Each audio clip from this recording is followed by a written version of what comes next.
বাবা, আজও দরজার দিকে তাকাই, মনে হয় তুমি বুঝি ফিরে আসবে।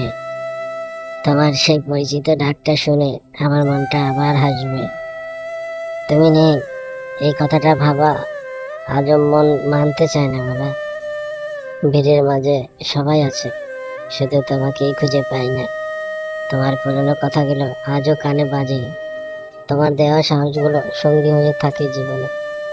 কখনো খুব কষ্ট হলে বাবা, চোখের জল আর মানে না, তখন আকাশের দিকে তাকিয়ে বলি, বাবা একবার কি আমায় দেখতে পাও না? জানি তুমি ফিরবে না আর, তবুও অপেক্ষাটা রয়ে যায়। কারণ বাবাকে হারানোর ব্যথা সময় গেলেও কখনো হারিয়ে যায় না। বাবা, তুমি নেই পাশে, তবুও আছো আমার প্রতিটি প্রার্থনায়, আমার হৃদয়ের সবচেয়ে নিরাপদ জায়গায়। চিরকাল শুধু তুমি বাবা।